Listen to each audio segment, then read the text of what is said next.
Before we begin this month's installment of The Mortician's Daughter, let's take a moment to hear from our sponsor. Ready for the big spring clean? I'm Scott with Integrity Dry, and I'm here to help take the hassle out of your seasonal sprucing. With Integrity Dry, we're experts at deep cleaning, and we use our 9-step Integrity Clean process to bring new life to your floors and furniture. So, if you want your carpets looking fresh as a field after an April shower, but not quite as damp, Integrity Dry is the answer. That's right, we speed dry using centrifugal air movers that'll help dry your carpet in half the time and leave them healthy, fresh, and super clean. Integrity Dry, your carpet, tile, and furniture cleaning pros. Hey, take advantage of our spring specials. $79 gets you 3 areas Integrity cleaned, or 5 areas for $139. Give us a call today to schedule. 480-712-0313. That's 480-712-0313. Or you can just visit us online to schedule and get an instant price quote at integritydry.com.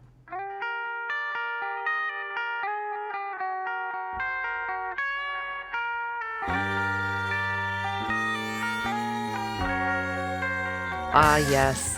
Good evening, my little moths. If you're following us on iTunes, Spotify, or Google Play, and you should be, you're hopefully getting this in the evening time, just right after the sun has finished settling and you're seeing an inky blue sky before the full black settles in.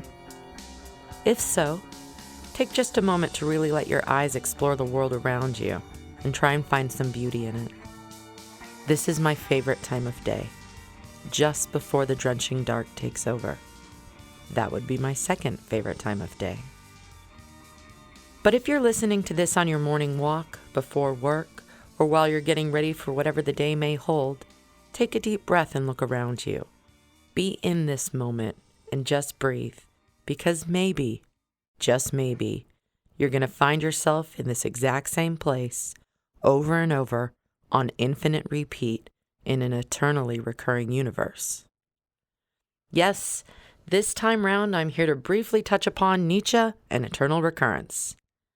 Now, Friedrich Nietzsche presents such a large and looming figure, philosophically, culturally, and personally, that I feel we will be revisiting him and his work in the months and years to come.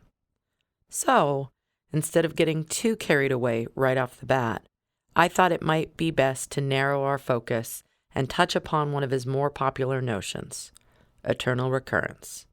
We can save the Übermensch and Nazis and horsewhipping crazy house for another day. But I would still like to give you a little background on Nietzsche for the uninitiated. Young Friedrich was born on October 15th in 1844 in the Prussian province of Saxony and bequeathed the name Friedrich Wilhelm Nietzsche in honor of King Friedrich Wilhelm IV, who reigned over Prussia at the time of his birth. Nietzsche would later ditch the Wilhelm bit, but I do occasionally wonder if sharing a name with a king perhaps echoed in his psyche all the same. Anyway, another time.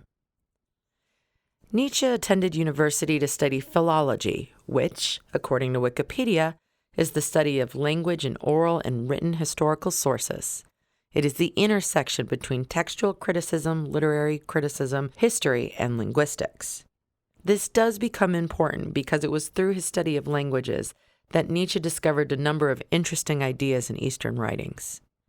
And one of those ideas that surfaced in his studies is that of eternal recurrence. See, Nietzsche wasn't the first person to postulate the idea of an eternally recurring universe. The idea that life might be happening on an endless loop is actually way older than Nietzsche, even older than philology or Prussia, and who even knows what else. So let's turn to a figure far older than Nietzsche for a moment, that of Shiva, the great destroyer, 1/3 of the Trimurti and a deva of the Hindu faith. Shaivites, or worshippers of Shiva, see him as the creator and destroyer of worlds in an endless cycle of death and rebirth. And not just death and rebirth of the individual or individual soul, but of the entire universe. There is a moment, a burst of creation that issues forth all life. We get some time to revel in the sunlight, or moonlight if you prefer, and then Shiva begins his dance of destruction and unmakes it all again. This dance, this oscillation from creation to destruction back to creation, has gone on forever and will continue forever. But as this idea moved through time and space on a smaller scale, different folks put their own spin on it and expounded upon it. What if every single time the universe is created and destroyed and recreated, it is different in some way? Over infinite recreations, there would be infinite possibilities. I like to think of this as the sliders theory of eternal recurrence, for those of you out there familiar with the 90s televised nerd classics starring Jerry O'Connell. Anyway, in the show, the zany cast jump between parallel universes, often very similar to our own and sometimes dramatically different.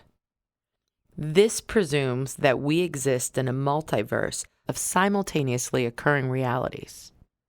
Like, every time an action with multiple outcomes occurs, the universe divides into all possible outcomes and the multiverse expands. Now, the sliders theory of eternal recurrence is a little different. Rather than dealing with multiple universes representing infinite realities all occurring at the same time, we stretch out these infinite possibilities in a long timeline. Each time Shiva shakes his moneymaker and destroys the universe, creation begins again, just a little different from the last time maybe, or a lot different. But if you toss out the sliders theory, what are we left with? I mean, what if it's the same? What if eternal recurrence means living the exact same life in the exact same way on infinite repeat? This is where Nietzsche comes in with his proto-existential views of an eternally repeating existence.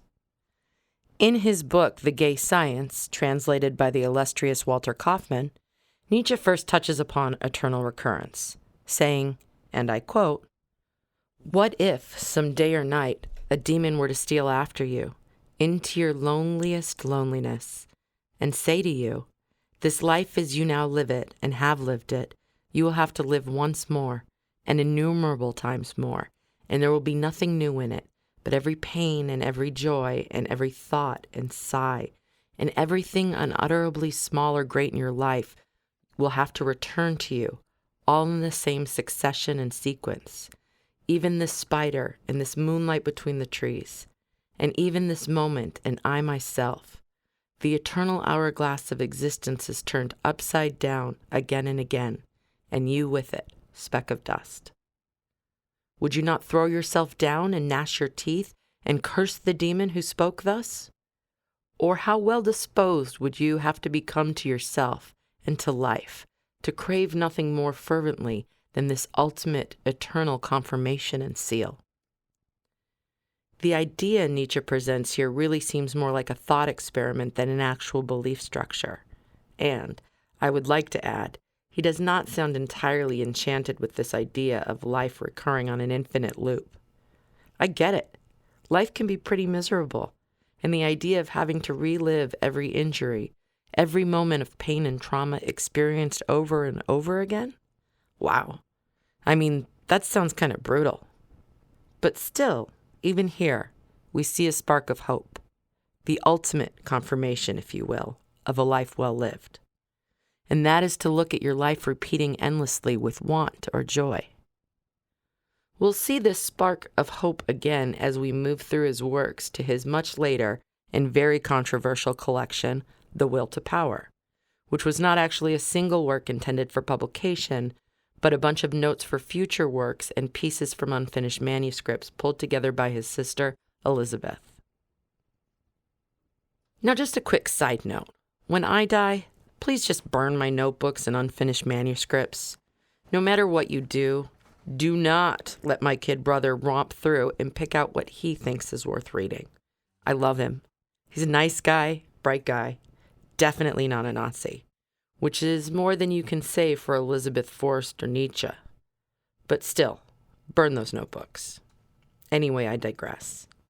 From this ramshackle collection of ideas Nietzsche did not personally publish, we find notes on eternal recurrence. In it, he says, "Everything becomes and recurs eternally. Escape is impossible. Supposing we could judge value, what follows? The idea of recurrence as a selective principle in the service of strength and barbarism. To endure the idea of recurrence, one needs freedom from morality, new means against the fact of pain, pain conceived as a tool, as the father of pleasure, the enjoyment of all kinds of uncertainty, experimentalism as a counterweight to this extreme fatalism, abolition of the concept of necessity, abolition of the will, abolition of knowledge in of itself. So here we can see the beginning of nihilism and Nietzsche's response to the idea of eternal recurrence. But once again, we'll have to save that for another installment of our show. Still, I would like to highlight a few key sentiments, like learning to enjoy uncertainty and experimentalism in response to extreme fatalism. There's some fun stuff packed into one brief paragraph here. But we're focusing on eternal recurrence here today, so let's get back to it. And basically, if the universe is on an endless loop, it's generally assumed that it's happening one of two ways: infinite sameness or endless alternate endings. I'm okay with both ideas, to be honest, but that might be because I've had some time to process and adjust my life accordingly. If my life is occurring in an endless loop of sameness, you're good goddamn right I'm trying to make that home movie as interesting as possible. But I won't deny that there have been times in my life that I would be less than excited to revisit, so I can understand Nietzsche's apprehensions at the prospect of eternal recurrence. You, dear listener, should spend some time this month considering how you might feel about hitting that replay button once the credits roll. Does the idea excite or appall you? And why? But before we part ways today, I'd like to leave you with this brief tale of a strange and unusual death. Henry Taylor died in November of 1872. Mr. Taylor served as pallbearer at Kensal Green Cemetery in London, and it was while he was bearing a coffin to its grave that he stumbled and fell. The remaining pallbearers couldn't prevent the coffin from falling right after him, and Henry Taylor was crushed to his death in front of the funeral mourners, which sent the first dead man's wife into a fit of hysterics. Now imagine that poor bastard caught in a non-stop recycling of his brief life and tragic end. Cruel, right? Almost cruel enough to be funny? But who's to say? Certainly not Nietzsche, although he outlived Henry Taylor, eventually casting off his mortal coil in the year 1900, some 28 years after Henry Taylor's fateful coffin tumble. One can imagine Nietzsche probably had his own thing going on elsewhere and didn't take note of one Londoner's strange death at the figurative hands of the coffin he was carrying. But if Nietzsche did catch word on the continent of Henry Taylor, I would guess that the story gave him pause, and maybe even brought to mind Shiva dancing out destruction in the universe. Thank you, dear listeners, for joining us once again, and special thanks to Integrity Drive for sponsoring this episode. Please remember to support the businesses that support the arts. And last but not least, thank you to our production team over at Yabia Music and Arts, including Mark Anderson and Garrett Bowers. And thanks to Travis James of the Acrimonious Assembly of Arsonists for our theme song. Until next time.